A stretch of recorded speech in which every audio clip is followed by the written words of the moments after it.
Ouais, salut tout le monde, donc c'est Annie de Béliard. Bon, je fais une vidéo pour tirer la sonnette d'alarme, hein, vraiment un grand coup de gueule. J'ai pas préparé de discours, il n'y a pas de communiqué, c'est vraiment du freestyle, hein. Je vais parler vraiment le langage familier pour tout le monde, hein. Mon langage à moi en tout cas. Donc hier, il faut savoir qu'en Conseil des ministres, il a été adopté plusieurs ordonnances. Notamment parmi ces ordonnances, il y a eu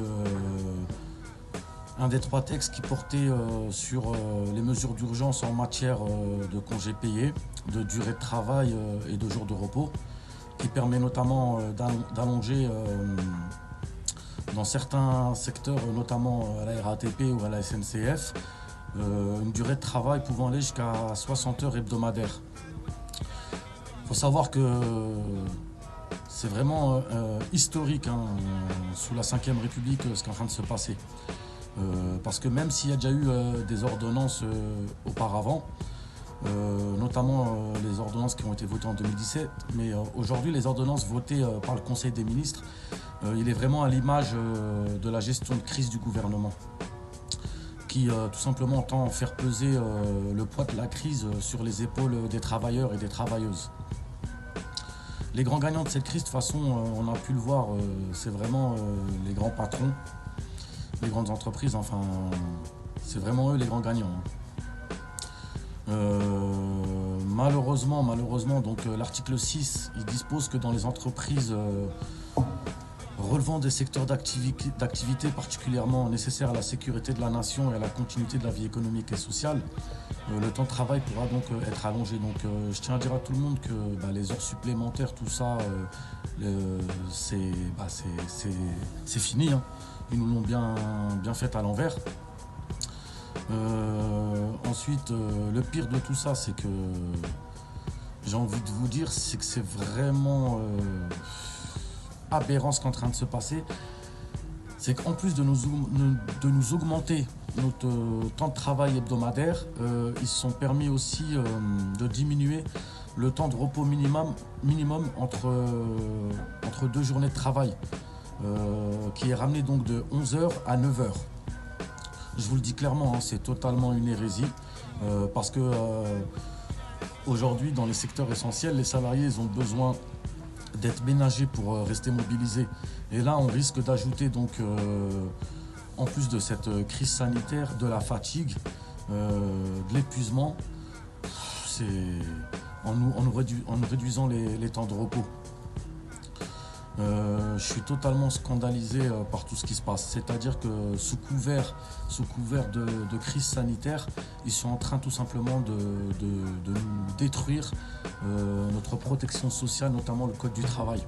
On se demande si le gouvernement, son combat aujourd'hui, c'est contre le Covid-19 ou son réel combat, c'est contre les salariés, ou plutôt contre la classe ouvrière, plus généralement.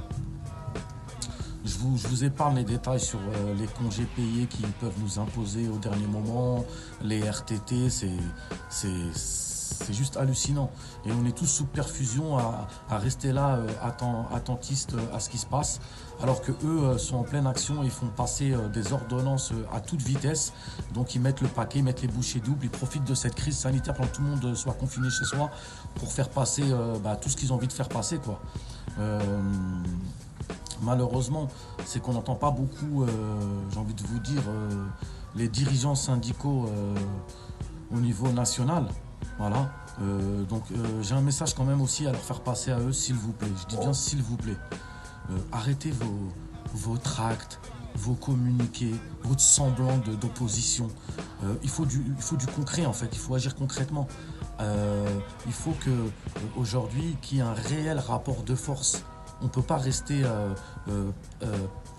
attentiste, en mode je regarde ce qui se passe et derrière on subit. On ne doit plus être dans la réaction, on doit être dans l'action. On ne peut plus laisser faire tout ça. Il faut savoir que hier par exemple, je prends l'exemple des Italiens, hein, parce que franchement c'est vraiment très très intéressant ce qu'ils ont fait. C'est qu'ils ont fait une grève massive dans beaucoup de secteurs pour dire qu'ils n'ont pas envie de mourir au travail.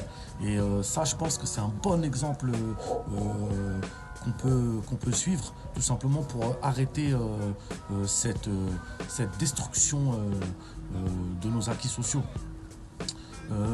Par là même aussi, je tiens à dire aussi, les journalistes, ils diront jamais que les agents de transport, par exemple la RATP, à la SNCF, c'est des héros qui continuent à rouler aux caisses. Pour eux, on est des privilégiés, on n'est pas des héros. Vous voyez, donc même l'opinion, enfin même les journalistes qui sont tenus par les grands patrons, hein, par les grands actionnaires, hein, le capitalisme, aujourd'hui aussi ils ont pris une position qui est totalement inadmissible par rapport à leur déontologie, c'est-à-dire qu'ils font de la désinformation. Donc voilà, c'était vraiment un gros coup de gueule parce qu'on est en train vraiment de se faire avoir, d'accord. Et je vous demande à tous qu'il y ait une réaction générale, globale. Il faut vraiment qu'il y ait une conscience au niveau de ce qui se passe et que ça soit une conscience vraiment générale. Il faut sortir de son cocon, il faut sortir de son faux confort du quotidien, car aujourd'hui beaucoup de collègues sont en train d'être victimes de ce Covid-19 par le manque de clairvoyance et de précautions prises par le gouvernement et par les directions de ces entreprises. Tous les jours, on apprend que des collègues sont contaminés parce qu'ils sont exposés tout simplement par ce coronavirus qui tourne en pagaille.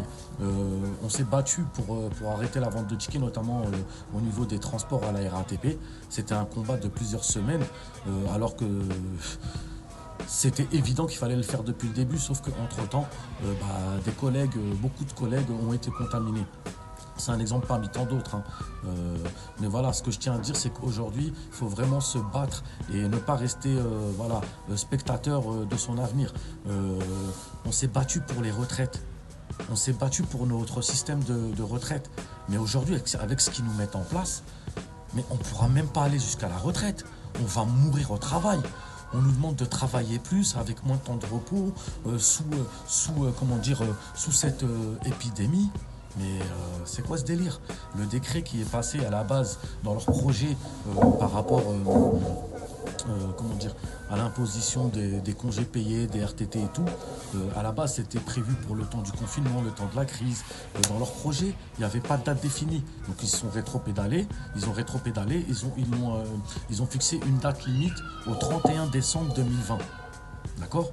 Mais les gars, comme ils disent, hein, les promesses n'engagent que ceux qui y croient. Eux, je vais vous dire une chose, le plus important pour ce gouvernement ou même les directions, c'est pas de dire la vérité, c'est que les gens les croient. Voilà, donc ils mettent ça jusqu'au 31 décembre 2020. Mais aujourd'hui, l'État, il a injecté des millions, voire des milliards plutôt, aux grandes entreprises. D'accord? Vous croyez quoi? Vous croyez qu'ils vont pas demander à le récupérer? Vous croyez qu'ils vont le récupérer en 6 mois? En 8 mois ou en 1 an? Hein, c'est juste qu'ils veulent nous faire passer la pilule en 2 fois ou en 3 fois. Là, ils ont mis jusqu'au 31 décembre 2020. Vous verrez, je vous le dis, tout ça c'est sous ordonnance. Ils font ce qu'ils veulent. Ils vont le faire, ils vont le prolonger. Sous prétexte. Ah oui, on nous a vendu que aujourd'hui la France est le système le plus généreux en termes de chômage partiel. Donc maintenant, en gros, il faut rendre la monnaie de la pièce. Mais, Coco, j'ai envie de vous dire, on est en train de faire des cadeaux aux grandes entreprises. On est en train de les soutenir économiquement. Mais c'est un truc, j'ai envie de vous dire, qui est inéquitable parce que c'est que les grands patrons qui en profitent. Aujourd'hui, regardez le gouvernement. Il nous parle de nationaliser certaines entreprises. Donc, si je comprends bien, les bénéfices, ils sont privatisés. Et les déficits, les pertes, ils sont nationalisés. Donc c'est qui? C'est les citoyens qui vont devoir payer, qui vont devoir supporter la charge des dettes des grandes entreprises. Par contre, non, les bénéfices, ça, c'est privatisé. Mais ils se foutent de la gueule de qui? Aujourd'hui, les grandes entreprises, ils ont une multitude de plans mis en place pour les aider. Alors tant mieux, il y en a qui en ont besoin. Notamment, je répète, les TPE, les PME, ouais, ok, ils en ont besoin. Il n'y a pas de débat. Mais derrière, nous les ouvriers, il nous parle le gouvernement de chômage partiel. Nous, notre loyer, il est partiel. Nous, notre plein d'essence, il est partiel. Nous, nos courses, les prix des courses, c'est des prix partiels. Il y a quoi pour nous? Il y a quoi pour nous? Hormis le fait de nous tuer au travail, de nous dire de venir travailler plus et diminuer les temps de repos. Il y a quoi pour nous? Les grandes entreprises, ils sont aidés économiquement, financièrement. Mais nous, les citoyens de ce pays, on est aidés, nous, économiquement. On a quelque chose. Je vous dis, toutes les mesures qui sont prises aujourd'hui par le gouvernement profitent qu'à une catégorie. La classe bourgeoise, la classe ouvrière, la classe d'en bas. Aujourd'hui, c'est elle qui paye au prix fort, au prix de leur vie, au prix de leur santé, les cadeaux mis à la disposition de la haute bourgeoisie. Le gouvernement, les directions des grandes entreprises nous parlent de dialogue social, mais ils se foutent de notre gueule. Et les dirigeants syndicaux aussi vantent la qualité du dialogue social. Mais quel dialogue social? C'est un braquage social. Quand on vous braque avec un flingue sur la tempe et qu'on vous dit on discute, vous croyez que c'est un dialogue équitable? Vous croyez que c'est un dialogue serein? On nous impose une feuille de route. On nous dit c'est ça ou on casse tout. D'accord? Et derrière, on nous dit ouais c'est un dialogue social. Ils vantent les mérites du dialogue social. Mais comment on peut accepter de telles conditions? Il n'y a pas de dialogue social. Il faut arrêter l'hypocrisie, il faut arrêter les mensonges, il faut dire la vérité. Aujourd'hui, on est juste à la botte des grands patrons. Et je vous le dis clairement, il faut que la base se réveille, il faut que la base se révolte, il faut que la base décide de son avenir. On ne peut plus laisser des pseudo-représentants des salariés parler à notre place. On peut plus. La preuve en est. Ces dernières décennies, on n'avance pas sur les acquis sociaux.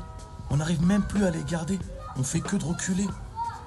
Et à un moment, il faut dire stop. C'est quoi le seuil, le niveau respectable pour commencer à agir? On va où là? C'est quoi l'héritage qu'on laisse à nos enfants? On peut plus. On est épuisé. On est fatigué physiquement, mentalement. Les gars, on a des enfants, ou même ceux qui n'ont pas d'enfants. On doit se battre pour les générations futures. On ne peut pas laisser cet héritage. Donc je vous le dis, maintenant, il faut vraiment avoir une conscience et agir concrètement par un rapport de force, mais un vrai rapport de force.